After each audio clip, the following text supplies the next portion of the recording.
Hi everyone, welcome to my channel. Welcome back again.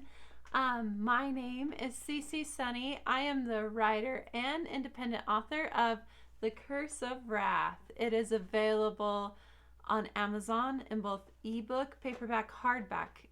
It is a Beauty and the Beast retelling, so check it out. In the last video, we talked about brainstorming and crafting your villain and your problems and figuring out what kind of personalities your villain is going to have. Okay, in this video here today, I'm going to personally show you how I just start writing my story. I actually physically write it, and really it's more of I'm starting an outline. And you can look at it, I look at it as the first writing step, so I don't feel the big tense need of typing yet.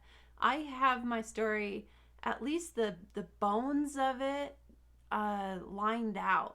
And that's how you're going to write your story. You're going to start off by building the bones, then you add the muscle, you add the organs, you add the skin, the tissue, you shape it, and then you do the hair, the face. Like, that's how you craft a story, basically. It's the same exact way. It's weird because I'm kind of a pantser, but I'm a plotter too. But I'm not like a super serious plotter, so it's interesting. You can decide for yourself what I am technically. I don't know. I just write what feels right to me. And usually I have to have a pencil and paper to first start out my stories. It just flows better and it's easier. And then when I really start to figure out the story, I will add more and more where more detail and stuff is needed and where is not. I'm going to throw a little freebie out there of the story I'm probably never, ever, ever going to write, ever. I just don't have an interest to write it, but it's a fun idea, and I'd like to show you how I would do this writing step, and you guys can experience it too and see what I do. So I'm going to readjust the camera and we will get started. And don't critique my spelling or my writing, please. This is raw, and you guys know I have a weakness with grammar and spelling, so do not judge, please. All right, so we are going to do a raw writing session and figure out how we're going to kind of line out our story and get the wheels turning in the brainstorm part. And I like to always start with a piece of paper. I feel no pressure, no stress. We're just doing this for fun. So usually I start my stories off with a problem or the inciting incident, correct? But that's usually, I find it easier to start with villains and big problems in fantasy or sci-fi or even like murder mystery. But in this is just a contemporary romance. And so I kind of am starting with the protagonist, oddly enough, or the main character. So I really enjoy cooking shows, and they always have enough drama going on that it's easy to come up with problems or difficulties to overcome. A cooking love competition, or cooking, yeah. Let's make it a cash prize. I kind of want to make it big because I've seen other shows where this team stay and they're done on a point system. So I'd like to do that so we can actually get used to the characters instead of having characters constantly just leaving and getting ticked off. I don't really want to do that. I want it just to kind of be more submersive, and you get really unique characters and you kind of get them to stay around for the whole story. So let's make our main character. She's a beautiful girl, Ruby. Loves cooking, loves desserts. We're going to make this like a dessert cooking challenge, I guess you could say. Cakes, cupcakes, any dessert. Let's say Ruby is really shy. I once met a very shy person, and it was so interesting because it was surprising. She would get really beet red and nervous if you even spoke to her. And it was so crazy because I had never ever experienced meeting a truly shy person, and it was quite interesting. So let's give Ruby a challenge that she has, and that is being shy, very shy. And so let's say she needs money to start up her own big shop. She's really talented, and I usually would be writing this down. but I'm not quick enough to write down my thoughts filming. So I guess I'm just going to say most of the story line out. And she's working out of maybe her mom's or friends, or maybe even renting a kitchen. We'll have to figure that one out. And her friend is her best friend is her partner too. And let's say she's not shy around being videoed or just her friends in her element when she's comfortable. It's when she's more so around strangers or under pressure that her shyness really is problematic for her, and she has problems overcoming it. So let's say her best friend and partner decides to sneaky enter her in a competition without her knowing about it. She just thinks she's just doing a fun video, I don't know, just for fun. She wasn't thinking she was actually doing an entry video to enter this competition. So she's actually pretty good on camera.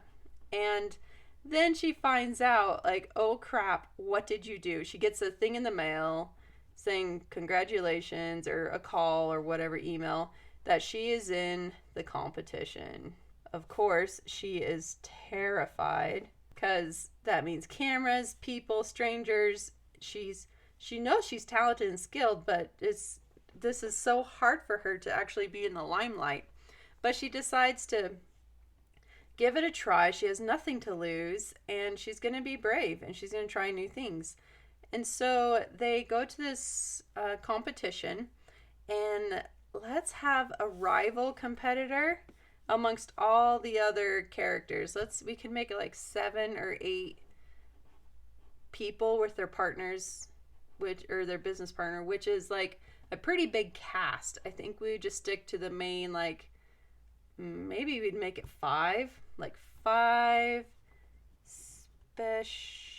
competitors, and they all have their partners, so then that makes 10 people. And so let's make one of the love interest rivals as well as competitor rivals, this really pretty confident girl. She'll be our secondary character, and let's call her Candace. No offense to all the Candaces out there. I'm sure you are lovely people, and you're all great. So let's say Candace she's very confident. She has a following on social media, so she can really, she's one of the favorites going in the competitions. She's very talented. She's decently well known, but she's here for the money and the prestige. She wants that trophy. She wants it all, and she's very driven and competitive. And she's not even below doing a little bit of sabotage or things to really throw a wrench in other people's work and stuff.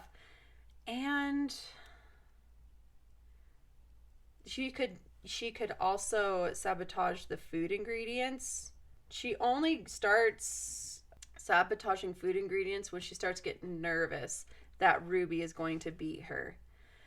So I always had a fun idea of how fun would it be if the guy love interest, was either the host of the show, or you can make it even more forbidden romance, you can't get involved with him if he was a judge.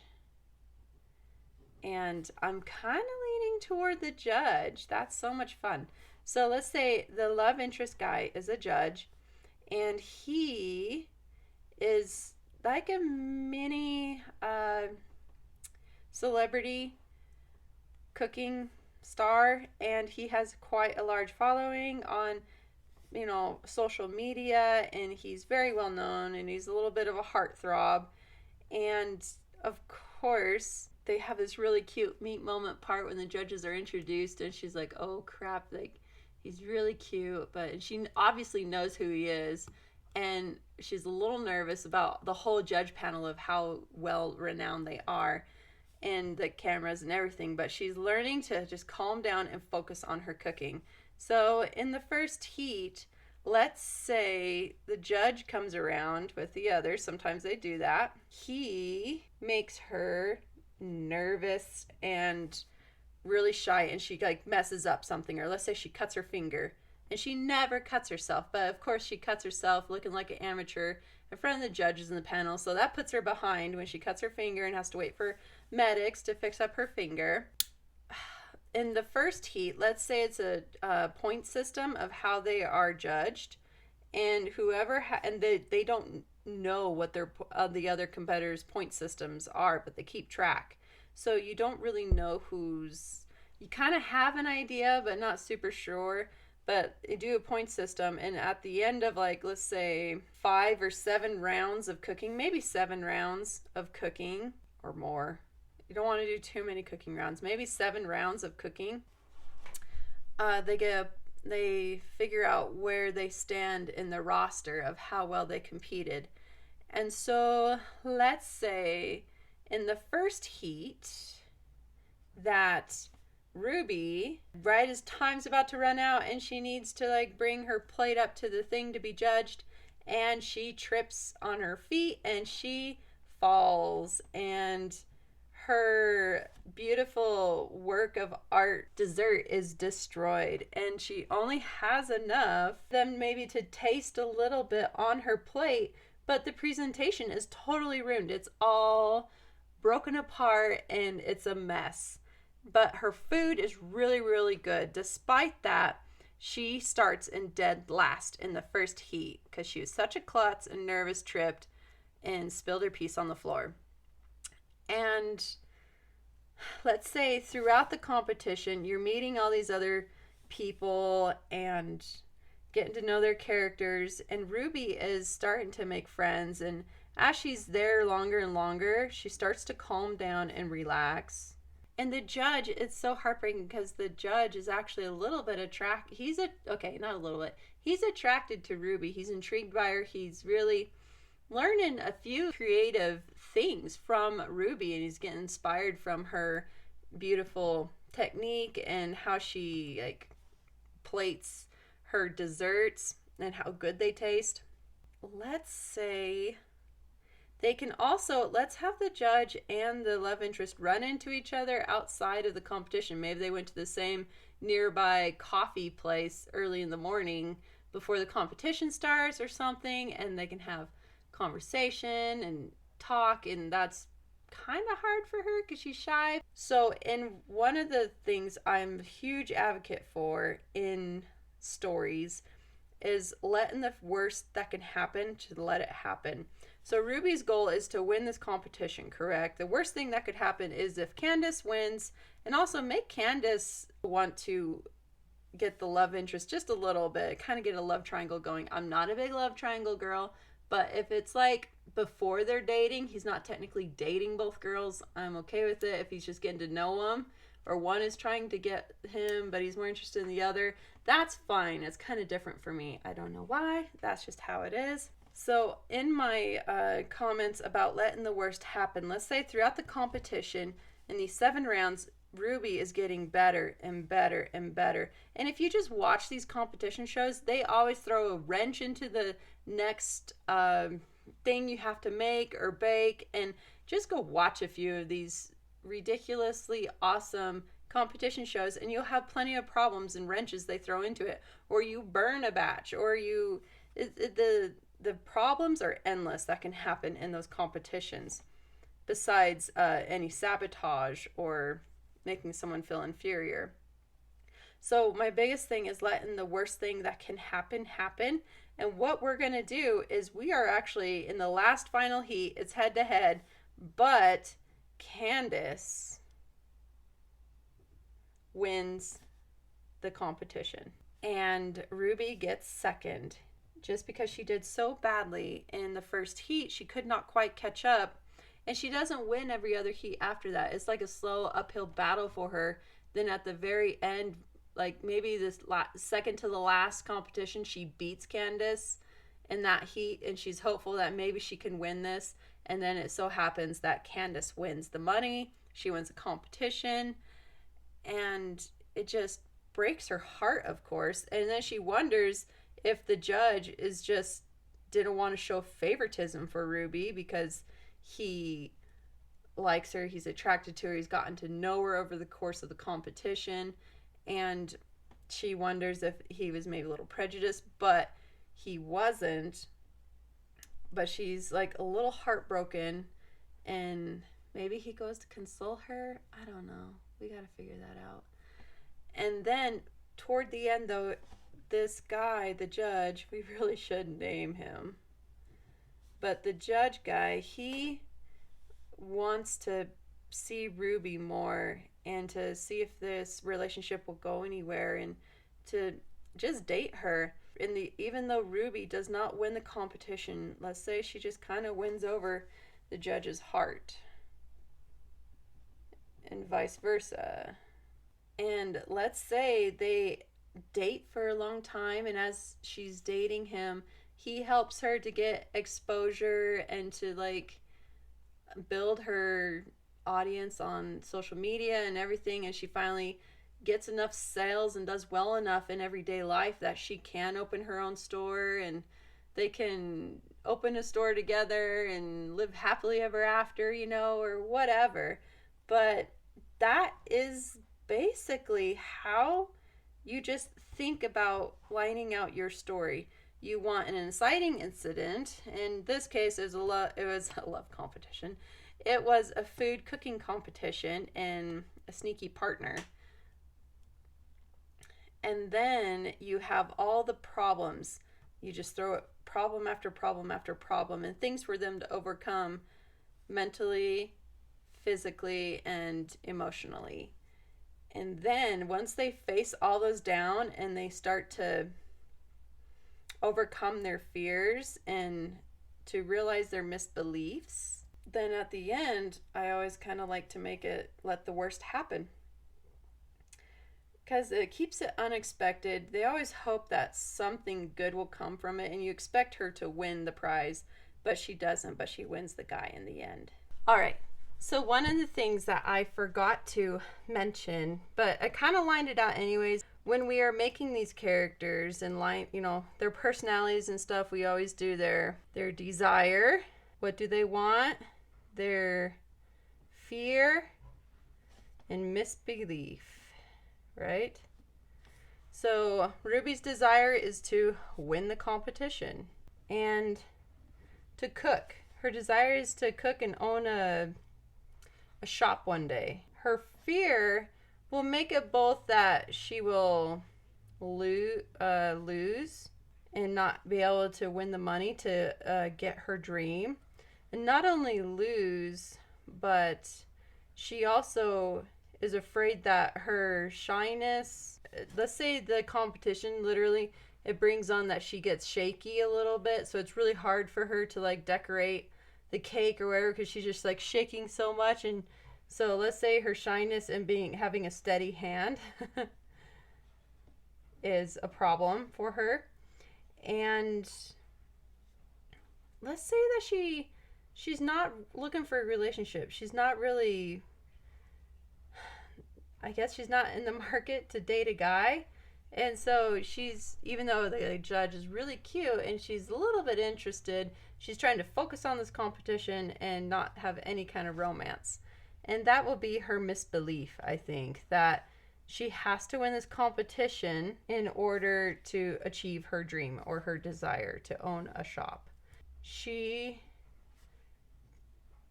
doesn't need love right now, or love is bad. It's a bad time to get into a relationship. And you can go on to list the other ones. Let's say Candace, her desire is the same, but she also has a stronger push to be the best, and she just really wants to have that almost celebrity status of how good she is. And her fear is that she is not talented enough to beat the competition. So she might have to resort to a little bit of dirty foul play or tricks, or to always give the most talented people the short end of the sticks. You know how in the competition the winner always gets to dish out all of the disadvantages to everyone else. We could do that in Candace's favor. But her fear is to not win and be beat out by other people. And her misbelief, let's say that her misbelief is that she is the best. I guess you could say it's that she is really, really good and she's overconfident, and that she believes that no one is better than her and that she deserves to win the competition, almost have a little bit of entitlement mindset, a little bit. But she is talented. She does do really good, but she's not quite up there. But she has overconfidence and all that kind of jazz. So you guys can see just the foundation of how to write a story. You just do your inciting incident, problems, all the problems you can throw at them, do it. And the funny, quirky things or whatever. And then letting the worst happen. If you can write yourself out of your problem and the worst thing you can do it. It'll always raise the stakes and make the story that much more immersive and great. And that's what readers love to have in their stories. And also make it seem like the thing that they've been going for the whole time, it is not always the thing that will bring them happiness and joy. She would have been really happy to win the money and the trophy and everything that went with it, but it wasn't the end of the world that she lost. That she can still be popular and she could just work on herself and keep going, maybe even the slow route, but she will build a clientele and build following and all these other things. So I hope this kind of just helps you to relax and really start like figuring out how did you want your basic lineup. This is my lineup. It's done. It's very scratchy and weird, but I would do it more detailed if I wasn't filming. But this is a basic line out and the things that you'll start doing as you're writing, and then you'll start setting your scenes in your mind, and then you'll just have the flow of the writing come to you. So there you go. That's how I outline, and that's how I really love to get notebooks and just hash it out and think and brainstorm and plan. That's how you start it. And as you start, so with each line that we wrote, you're gonna make it more detailed, I guess. You just start adding more and more details to what you told. And then when you have everything that you want and need in the detail part, then comes the typing, the scary typing of your story on a computer. And it's not scary. All you do is you basically immerse yourself into your character's persona, and you just kind of picture it in your mind like a movie and just let the writing flow. I hope you enjoyed this, and don't let writing intimidate you. It can be so much fun. It's just up to you. What do you want your character or your writers to, what do you guys want to do? It's all up to you in your head and your style, and it's fun. You'll enjoy it. It's really great. And I will see you in the next video. Don't forget to link, click, and subscribe. Check me out on the social platforms I am on, and check out my book. I will see you guys in the next video. Thanks for sticking around. Bye.